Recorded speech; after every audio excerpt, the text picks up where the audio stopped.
husband had the phone and he had a weird kind of like funny look on his face, and he turned and there's me like pretending to be a chicken or doing some weird dance or something like that. Because that's you. That's normally you. Yeah. Which is normally me. Very, standard Jera. Yeah.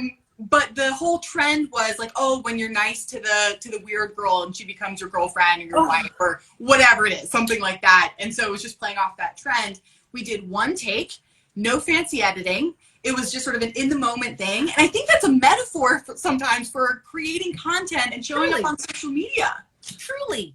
I've seen people who are doing the most. Like, they're trying to be like the Steven Spielberg of Reels. They're like, all right, everybody, get into position. We got to bang this out. This is take number 5. And I'm like, y'all, just trust the process. Have fun. And like, let's bring the fun back in social media. Yes. Like, yes. Let's just reclaim it. Let's just bring it back. Let's have things that look goofy. Let's have things that aren't well thought out. It's just natural. It's from the heart. Like, can we just go back to that? And I think if we did, and I like to think that people like you and I, that people look at as, okay, we have X amount of followers, we have, a platform or community that we build. They look to us to see how we're treating reels and certain social media trends. And I think if you and I, which I think we already do, just simplify things and show that, look, we're having fun. We trust ourselves. It's coolio here. That people are like, okay, I could do this too. And we can have fun and not spend like hours on end planning reels in our head when we should be sleeping. And this is an excellent point with, and I just posted about this today, and Jam, I don't know if you saw this, but the head of Instagram made this, well, we're all taking it as this big announcement. I don't think it's that big of an announcement that Instagram is no longer a square photo sharing app, and they're heading in the direction more so of video, which we've seen this over the last couple, and I know this is something that will resonate for you, but I think that there's this instant panic that people feel because they haven't tried reels yet, or they don't know how to make a fancy reel, or the Steven Spielberg editing. And so I'm glad we're bringing up this topic in sort of the light of all this Instagram news, because it doesn't have to be complicated. It can be a simple idea, a simple execution. I see people killing it on reels who never really have a huge production. Also, you don't have to be killing it. Sometimes it's just about making the content. Again, it's bringing it back to the basics. And again, I think the key word here, or the key ingredient, is trust. It's trusting that what I put out, I like it. So my whole thing that I tell my community is that before I put anything out there, if I don't laugh and drip tears from my face first, I'm not putting it out. I need to impress myself. I like to laugh at my own stuff. I watch my own stuff over and over again. I'm like, stop it. Because I'm having fun. And I trust myself. So I think when people overthink their content strategy, their reel, their caption, the one-liner, all that stuff, you're telling yourself, I don't trust my ability to put something out there. Ooh. And maybe some people might want to fight me on this, but I'm going to stand by it that I'm going to argue that you don't trust yourself enough.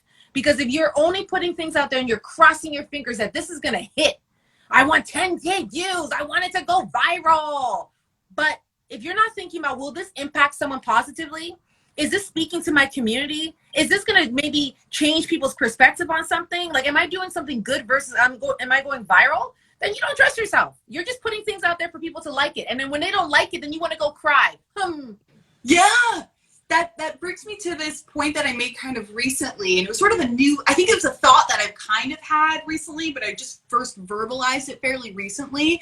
And it's this idea of how can you find success through your social media presence and your posts that aren't based on things like the likes and the views. And one kind of idea that I set upon is this piece of content, and I don't mean this in a super heavy way, so I don't want anyone to like take this and be like, oh, this is like an existential crisis, but does this piece of content or does this thought support my future self, like where I'm wanting to go? So perhaps, you do an IG live and one person is watching, but you're really wanting to get more public speaking under your belt or education or opportunity. So perhaps one person is watching your live, But if you post that to your IGTV and someone's coming to your page and saying, oh, wow, I want to really hire, Jamie to do XYZ. And thanks to her IGTVs where she's doing these lives and I can see she's a speaker, I'm going to do so. Or perhaps it's your least performing post. It doesn't get many likes, but there's something that you said in there that had a positive impact on someone, making them smile, making them feel less alone. And therefore, that's connected a little bit more to a person than necessarily your future self. But it all kind of plays into that impact that you're wanting to have. First, I'm just going to say, I really miss the comments, but unfortunately, people suck. I know. And I don't know why. For some reason, I get the freaking, it's weird. It's wild. So I treat Instagram, as much as I have fun on Instagram and I don't really overthink what I do and how I show up, I treat it like my virtual resume. Yes. And the key thing for me is that I want people to feel, and like you said, and when you introduced me, I want you to feel my energy. I want you to feel my love for helping people find their voice, own their voice, trust their voice. And there was this one week in April, I actually took a screenshot of it for my program where I got 7 event requests in the span of 2 days. And every email had the same line in it. I was watching your live and I love your energy. I love your stories. Your energy is on fleek. I'm like, energy. These people are not messaging me and saying, hey, Jam, I saw your most viral reel. Or, hey, Jam, I noticed that on your insights that this reel was shared 7,000 times. So that must make you a really good speaker. No, Jam, we love your energy. We love how you show up. We love how you have fun. And we want to hire you for our events.